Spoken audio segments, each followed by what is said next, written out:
Good morning. I am the Reverend Denise Gouch. My pronouns are she, her, and it is my pleasure to welcome you to worship with the First Unitarian Universalist Church of Nashville. Our projectionist this morning is Colin Garrett. As Unitarian Universalists, our spiritual paths vary, but in this congregation, we have made a covenant together. We affirm our interdependence, celebrate our differences, and work for justice. We are a welcoming congregation, and we deepen our relationships as we serve our congregation's mission to create community, nurture spiritual growth, and act on our values in the broader world, guided by reason and compassion. I'd like to extend a special welcome to visitors worshiping with us this morning. If you are seeking a spiritual home, we hope that you may find it here. If you have questions about our congregation, please contact me. You can find my email address in the staff directory under Contact Us on our website, and I would love to hear from you. If you are with us for the live broadcast of this service on Zoom, you may wish to experiment with the view settings in the upper right corner of your screen.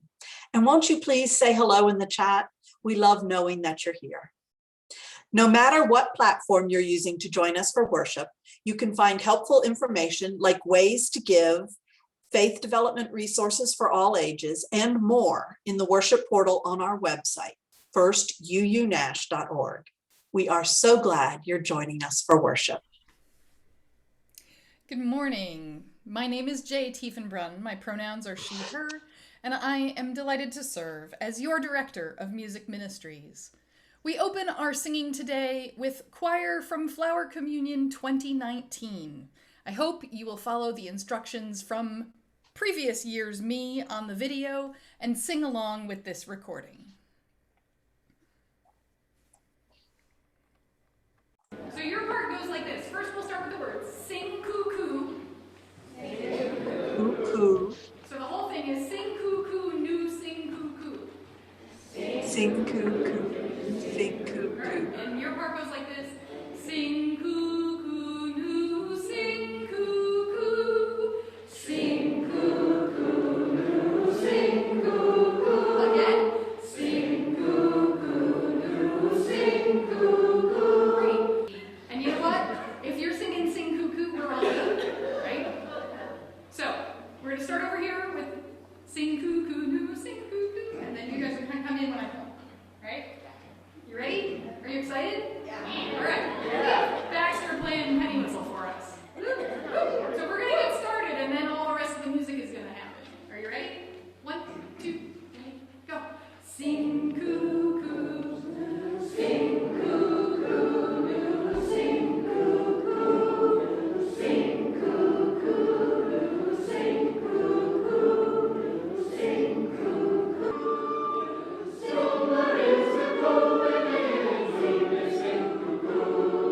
Throw a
Good morning.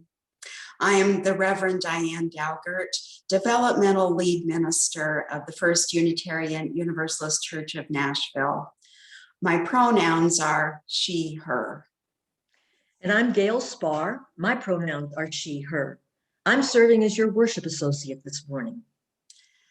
The words for the call to worship were written by Norbert Čapek, founder of the Unitarian Church in Prague, Czechoslovakia, and creator of the flower communion we celebrate today.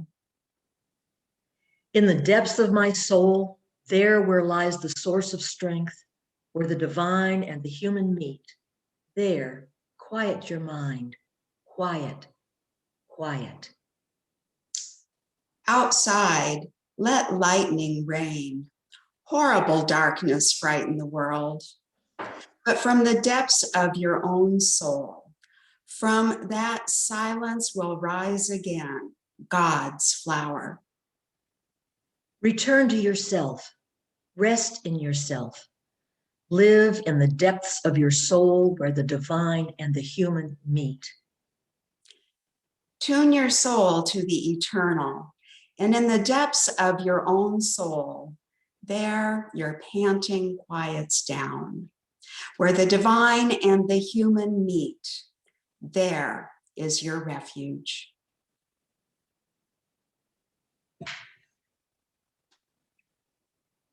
The words for the chalice lighting were written by Galway Pinnell. The bud stands for all things, even for those things that don't flower. For everything flowers from within of self-blessing, though sometimes it is necessary to reteach a thing its loveliness.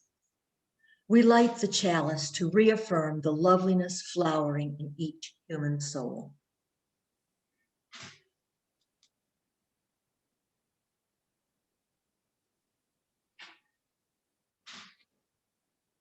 Good morning.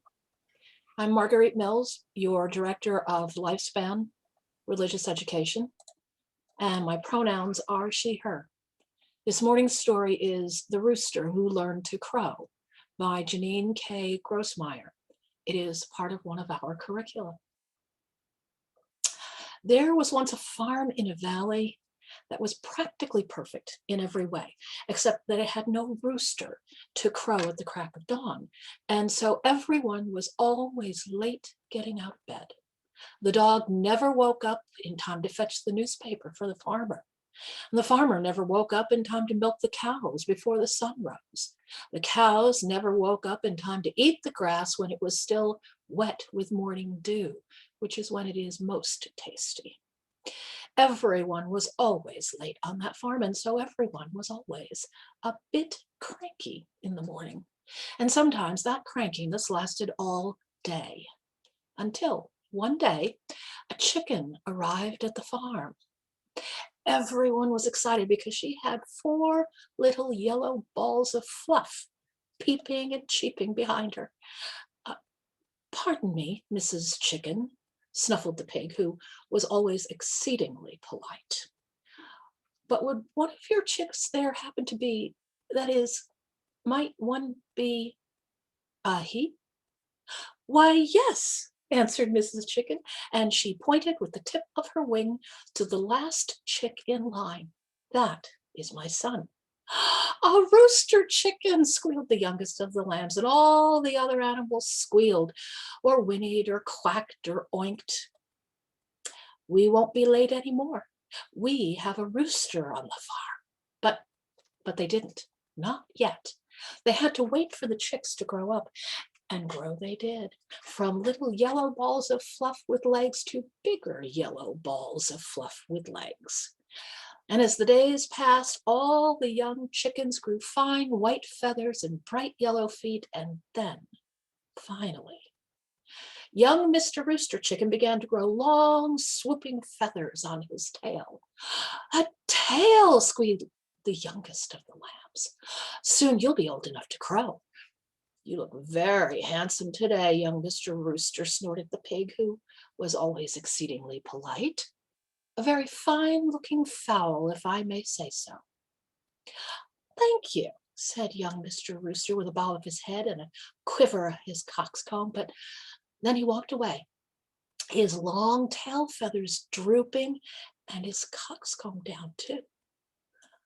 "What's wrong?" asked his friend, the gray and white cat who lived in the barn. "Oh, nothing, nothing. Something's wrong," said his other friend, the yellow duck who swam in the pool. The pig came over to listen too. "Well," said the young rooster, scratching in the dirt with his strong yellow toes, "everyone's waiting for me to grow up and crow.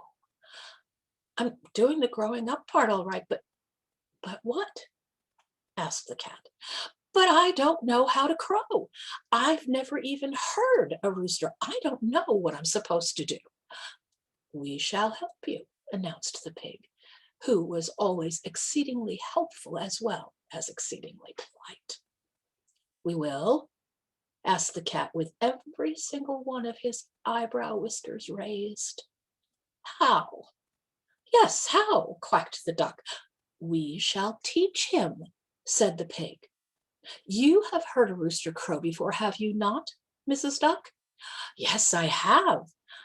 I can show you." She flew to the top of the chicken coop nearby, and then she folded her wings back, tilted her bill up, and crowed. And I invite you to join in at home. "Quack, quack, quack, quack, quack." The cat crouched down and flattened his ears. Said the pig. "Thank you, Mrs. Duck, though that's not perhaps quite—" "I hope not," said the rooster, looking very much alarmed. "I shall demonstrate," said the pig. "First, one must climb, though you will no doubt fly, to a high point." The pig climbed to the top of the manure pile. "Then tilt your head back." Mrs. Duck did that part quite well. "Clear your throat and crow." The pig tilted his head back and cleared his throat. "Oink, snuffle, oink, snuffle." The cat closed his eyes and shook his head. Said the duck, not at all impressed. "Yes, well, the pig climbed down from the manure pile. That is not quite, that is, it does sound a bit, you understand. With a real rooster, I'll show you," said the cat. And he leapt to the top of the fence and curled his tail around his toes. He washed one paw and looked up at the sky.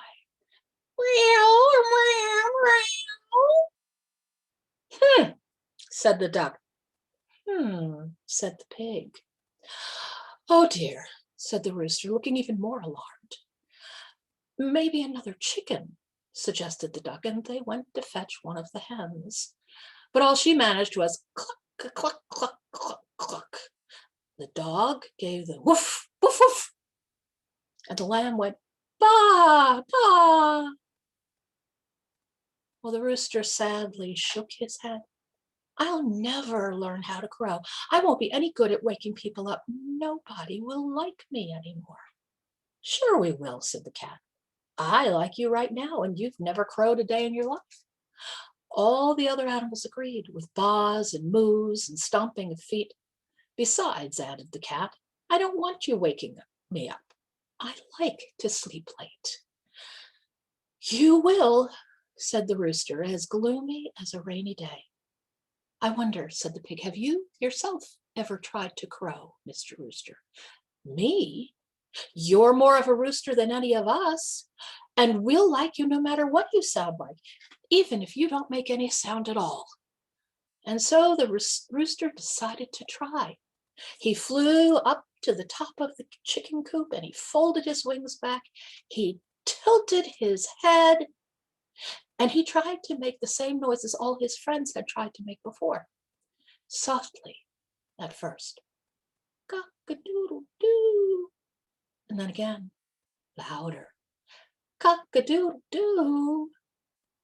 And then very loud and confidently. Cock-a-doodle-doo! Well, after that, no one had any doubt that young Mr. Rooster knew how to crow. Not even young Mr. Rooster himself. There is a farm in a valley that is practically perfect in every way. It even has a fine young rooster who crows at the crack of dawn, and so everyone gets out of bed exactly on time. The dog always wakes up in time to fetch the newspaper for the farmer. The farmer always wakes up in time to milk the cows before the sun rises. The cows always wake up in time to eat the grass when it is still wet with morning dew, which is when it is most tasty. Everyone is always wide awake on that farm because they have a rooster whose friends helped him learn how to crow. And so ends our story.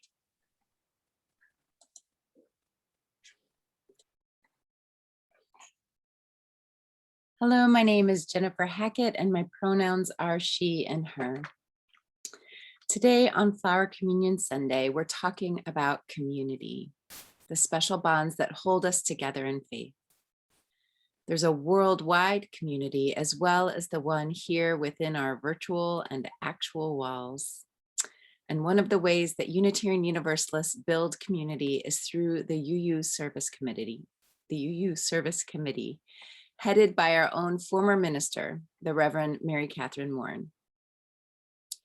UUSC was born, much like our Flower Communion, during World War II, when oppressed and marginalized people needed our service and love.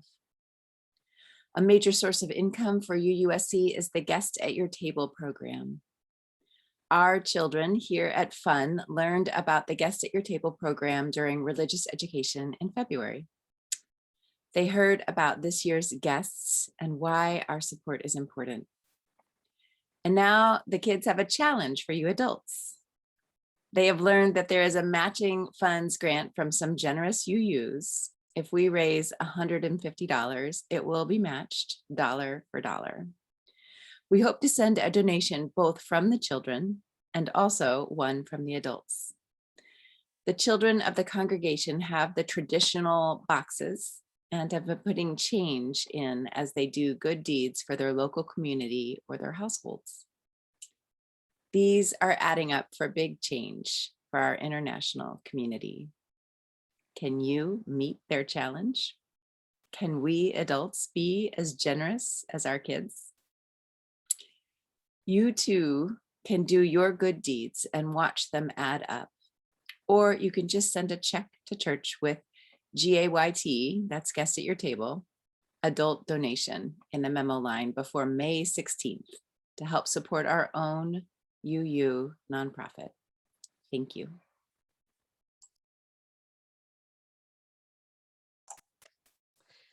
Thank you, Jennifer. And thank you, Marguerite, for that story. You may know that we share every Sunday's collection with an organization whose work outside our walls aligns with our values. Our Share the Plate partner for the month of April is the Safe Haven Family Shelter, about whose work you can learn more in the worship portal on our website, firstuunash.org. You can also find the link to our online donation form there. As always, your gifts, like your presence among us, are received with gratitude.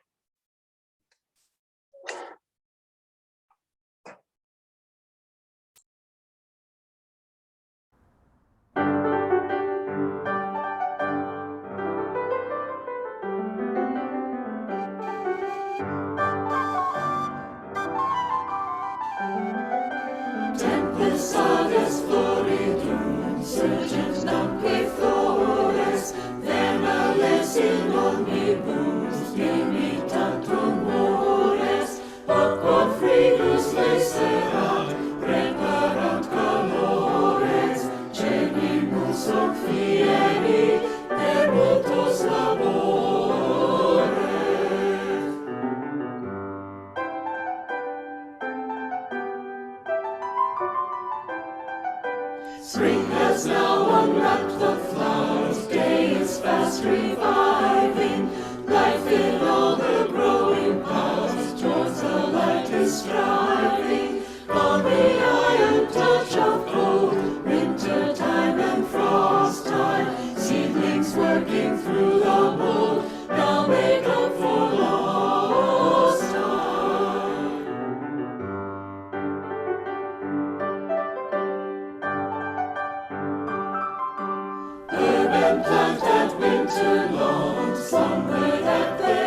Thank you, Holly. And it's so lovely to see all those pictures of flowers and of our church campus, holding all this loveliness that is springtime. I would like to offer you a blessing written by Donald Jeffrey Hayes. And I invite you to receive this blessing for yourself, but maybe also pass it along to the people and the world around you, near or far. Maybe you want to think about the people who taught you how to crow and bless them in return. Not with my hands, but with my heart, I bless you. May peace forever dwell within your breast. May truth's white light move with you and possess you, and may your thoughts and words wear her bright crest. May time move down its endless path of beauty, conscious of you and better for your being. Spring after spring, array itself in splendor, seeking the favor of your sentient seeing. May hills lean toward you, hills and windswept mountains and trees be happy that have seen you pass. Your eyes, dark kinsmen to the stars above you, your feet, remembered by the blades of grass. Blessed be we all. Amen.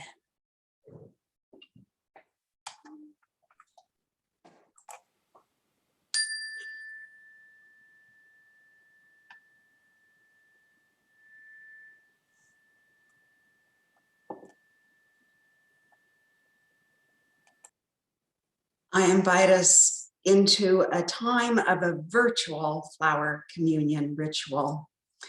As envisioned by its creator, Norbert Čapek, the giving and receiving of a flower symbolizes friendship and our dedication to each other and to the community that we create together. Čapek founded the Unitarian Church in Prague. His wife, Maja, brought the flower communion to this country while her husband was in prison in Dachau, where he later died. We celebrate flower communion each year to remember Čapek, to keep alive his zeal for building a society in which all members are honored for their own uniqueness, and to honor the spirit of the flower communion he created, a spirit of friendship and dedication. To participate in the ritual, please turn on your camera and hold your flower where it can be seen. And if you didn't bring a flower with you today, we still want to see your beautiful face because you too are an important part of this community. If you have children with you and they will be on screen with you during this virtual ritual, know that this service is being recorded and will be rebroadcast and archived both on Facebook and YouTube. We will spotlight small groupings of people until we have worked our way through the entire congregation gathered here with us on Zoom this morning.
These are the words that Norbert Chapek used to bless and consecrate the flowers. Infinite Spirit of life, we ask thy blessings on these thy messengers of fellowship and love. May they remind us, amid diversity of knowledge and of gifts, to be one in desire and affection and devotion to thy holy will. May they also remind us of the value of comradeship, of doing and sharing alike. May we cherish friendship as one of thy most precious gifts. May we not let awareness of another's talents discourage us or sully our relationship, but may we realize that whatever we can do, great or small, the efforts of all of us are needed to do thy work in this world.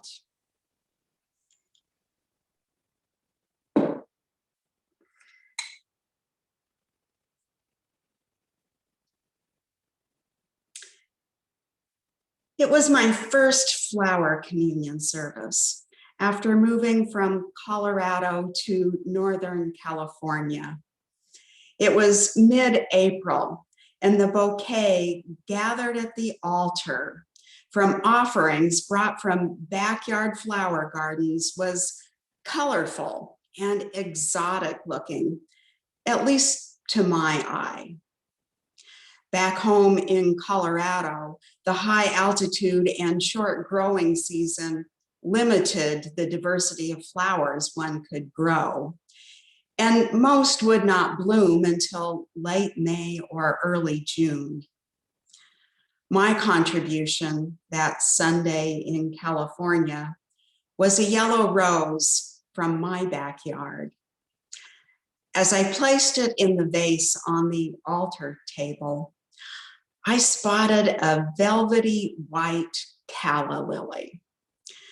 They can only be grown in greenhouses in Colorado, so it seemed quite exotic to me. I really wanted that lily to be mine, the one that I would take home with me that day. It was the custom in this particular congregation for the flowers to be taken from the vase, placed in baskets, and distributed through the sanctuary by the children. Things were looking pretty hopeful when the coveted lily was in a basket that was assigned to the section of the sanctuary where I was sitting. I kept my eye on that lily. It made it through the first row of pews, then the second and the third, but the fourth row turned out to be fatal, at least for my dream of going home with that calla lily. As I watched the lily being lifted from the basket by someone else, I made a mental note to sit in the front pew at the next flower communion service. By the time the basket finally came to me, the pickings were slim. I settled on a wilted purple tulip. At home, I put the tulip in a small vase with water. Later that afternoon, it had perked up into its distinctive cup-like shape. That tulip graced my kitchen table for another 2 weeks. Each day, it opened a bit wider, revealing more of its inward beauty, pistil, stamen, and the tender surface of the petal's inner surface. Each day, the purple color deepened a bit more until petals finally fell on the table. And even there, they made a beautiful pattern. The tulip became a metaphor for me, a metaphor for the gentle unfolding of life, how there is beauty in each and every stage. And since the tulip had come from the church, a gift from someone I probably had met, someone I probably even considered to be a friend, but someone I would never know for sure who had contributed that flower. But because it came from the church and this beautiful ritual, it came to represent the spiritual life that we make together, how each person brings their own special beauty, how we make brave space where our inner lives can be shown, how enduring friendships of love and respect carry us through all of the stages of life, how we grow and change over time, how we are open to making newcomers part of the bouquet of our community. This year, our bouquet is virtual. The communion is the sharing of our faces and flowers. The flower that you are holding, or the one that you held for us all to see earlier as your faces and flowers passed by. That flower, be it a tulip or a lily or a rose or a daisy or a pansy or petunia or any other variety. We don't have the opportunity to exchange it for another today, but still it will remain with you. And still it is a gift of life. There is no other exactly like it. Just there, like there is no other, just like you. It is a symbol of the life-affirming community we make together. May its beauty grace your home. May it offer you lessons about who you are, whose you are, and who you are becoming. May these lessons continue to bloom and grow in the coming days. Amen, and blessed be. Our closing song was composed by Kim Oler for Paul Winter's Misa Gaia. The song is For the Earth Forever Turning, and I hope that you will join me in singing.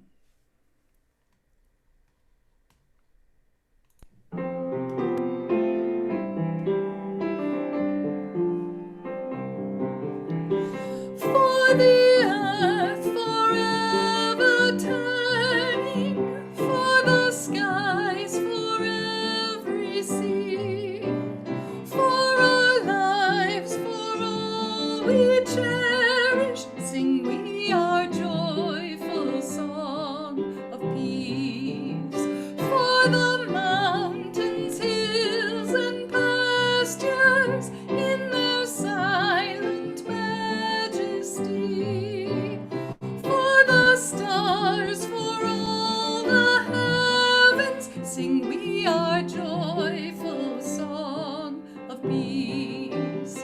For the sun, for rain and thunder, for the seasons' harmony, for our lives, for all creation, sing we our joyful praise to thee. For the world we raise our voices, for the home that gives us birth. In our joy we sing, returning home to our blue-green hills of earth.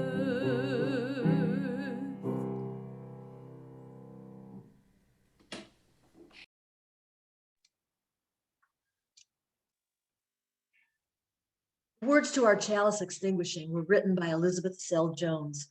Won't you join me as we say it? We extinguish this flame, but not the light of truth, the warmth of community, or the fire of commitment. These we carry in our hearts until we are together again.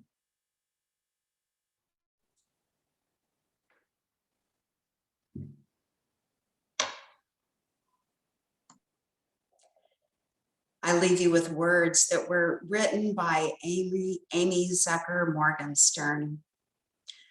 Within the heart of the flower, the fountain of beauty. Within the heart of community, a fire that warms and dances. Within the heart of each of us, a spark of the spirit of life. Holy, holy, holy. This service has ended. May our service to the world continue. Go in peace, go in love.